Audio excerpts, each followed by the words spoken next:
வணக்கம். ஆகாஷ்வாணி புதுச்சேரி செய்தி சுருக்கம் வாசிப்பவர் செங்கீனி பழனி. பிரதமர் திரு நரேந்திர மோடி நாளை புதுடில்லி பாரத் மண்டபத்தில் உலக உணவு இந்தியா 2025 மாநாட்டை தொடக்கி வைக்கிறார்.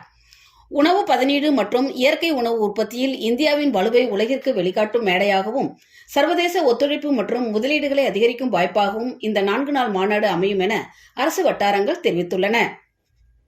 நாட்டின் கடல்சார் சூழல் மற்றும் கப்பல் கட்டும் துறைக்கு புத்துயிர் ஊட்ட 69,725 கோடி ரூபாய் திட்ட தொகுப்பு ஒன்றை செயல்படுத்தவும் மத்திய அமைச்சரவை ஒப்புதல் அளித்துள்ளது. மத்திய தகவல் ஒலிபரப்புத்துறை அமைச்சர் திரு அஸ்வினி வைஷ்ணவ் இன்று புதுடெல்லியில் செய்தியாளர்களிடம் இதை தெரிவித்தார். புதுச்சேரி துணைநிலை ஆளுநர் திரு கைலாஷ்நாதன் இன்று புதிய துறைமுகத்தின் முகத்வார பகுதியில் மீன்வளத்துறை சார்பில் மேற்கொள்ளப்படும் தூர்வாரும் பணிகளை பார்வையிட்டு ஆய்வு செய்தார். சட்டமன்ற உறுப்பினர் திரு அனிபால் கென்னடி மற்றும் அதிகாரிகள் உடனிருந்தனர்.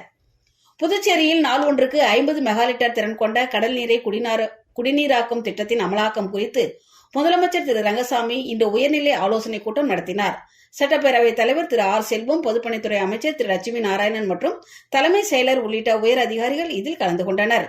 காலாப்பட்டு, நரம்பை, முள்ளோடை உள்ளிட்ட இடங்களில் ஏதாவது ஒன்றில் ஆலையை அமைப்பதற்கான சாத்தியக்கூறுகள் குறித்து இக்கூட்டத்தில் விவாதிக்கப்பட்டது.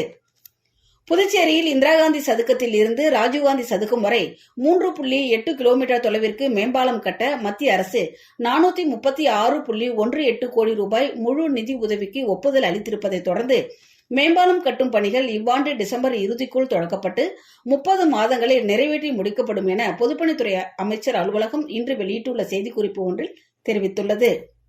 ஆசிய கோப்பைக்கான 20 ஓவர் கிரிக்கெட் போட்டித் தொடரில் இந்தியா பங்களாதேஷ் அணிகளுக்கிடையே இன்று துபாயில் நடைபெறும் சூப்பர் 4 போட்டியில் பங்களாதேஷ் அணி டாஸ் ஜெயித்து பந்து வீச்சை தேர்வு செய்துள்ளது. இத்துடன் இந்த செய்திச் சுருக்கம் நிறைவு பெறுகிறது. வணக்கம்.